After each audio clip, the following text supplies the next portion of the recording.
at the same time.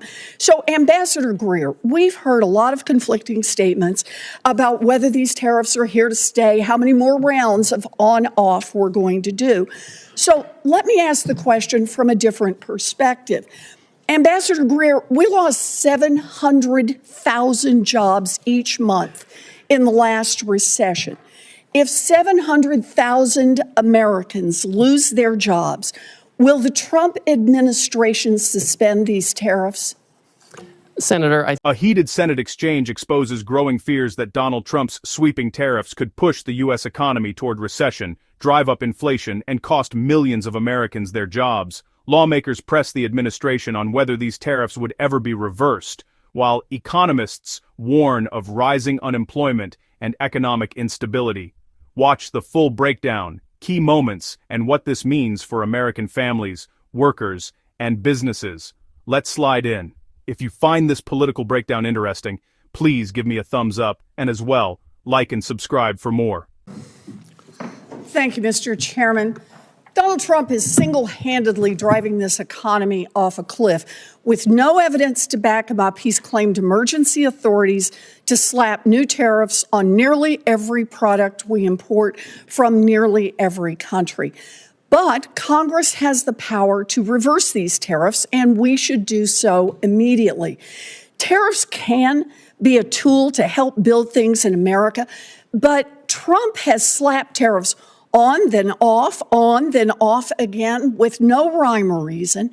And the uncertainty about the long-term rules makes companies far less likely to invest in manufacturing or jobs here in the United States. If Congress doesn't stand up to Trump, economists predict a recession before the end of the year. And Fed Chair Jerome Powell says we're in a real danger of, quote, both higher unemployment and higher inflation. Translation, Trump's tariffs will push millions of workers out of jobs and push prices up at the same time. So, Ambassador Greer, we've heard a lot of conflicting statements about whether these tariffs are here to stay, how many more rounds of on-off we're going to do. So let me ask the question from a different perspective. Ambassador Greer, we lost 700,000 jobs each month in the last recession. If 700,000 Americans lose their jobs, will the Trump administration suspend these tariffs? Senator, I think the economists who are making these projections, who often are in favor of fully unfettered free trade, are the same ones who said in the first Trump term that putting tariffs Greer, is something that's going to happen, let me just Senator. stop you there. I'm not asking about projections. I'm asking if the numbers show that 700,000 people have lost their jobs because of these new tariffs that Trump has slapped on. Will the administration reverse course and lift those tariffs? Senator, that's not going to happen. We've lost 5 million manufacturing jobs over the years, which is the number I'm most worried about, and we have to get those jobs back. So I take that as a no. Let me try another one. Moody's says that if the Trump tariffs remain in place, we will definitely plunge into a recession, which will ultimately cost 3.5 million Americans their jobs.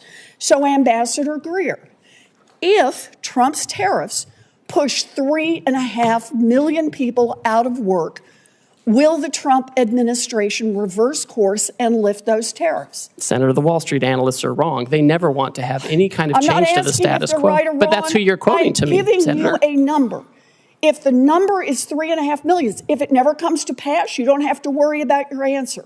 But if 3.5 million people lose their jobs because of these tariffs, is the Trump administration prepared to lift them? Right now, this minute, we're working on negotiations with countries who believe they can achieve reciprocity with us and get their trade deficit down. And that's the emergency we're focused on. There's not going to be a situation where years from now we've lost millions of jobs. Let me try one more time. If Trump tariffs push workers out of their jobs and raise prices, as Fed Chair Powell has predicted, will you reverse course then? I think also with respect to Chairman Powell, who I don't know personally, but I know the president makes decisions on trade, and he rarely takes advice from Chairman Powell on this. We found in Trump 1 that you could put tariffs on China and you could make it work and have lower income, lower unemployment, lower inflation, and increase real median household income over time as we reshore. And that's what we have to do, Senator. What I'm hearing you say is that no one can hear a rhyme or reason to why the tariffs are off again, on again, off again, on again. But what you're telling us is the fact that hundreds of thousands, even millions of people could lose their jobs and that prices could go up will not be a factor for you or for Donald Trump for rolling those tariffs back. Look, if Republicans are serious about protecting American jobs and fighting inflation, then they can join Democrats right now to pass a resolution to fix Trump's reckless tariffs. This economy is teetering on the edge of collapse. We have the power right here in the Senate and over in the House of Representatives to take this authority away from Donald Trump. We can get this voted on. Senator Wyden and I have already are about to introduce the bill to do that. And if Republicans are serious about not playing the red light, green light with tariffs, but instead about protecting our economy, our families, our jobs, and keeping prices low, then Republicans should join us on that. Thank you, Mr. Chairman. Senator Welch. Thank you. You know, there's a place for tariffs on China. Targeted tariffs make some sense. What is being rolled out and the way this is being done is so destructive and so reckless and so irresponsible that it's creating nothing but economic chaos, uncertainty.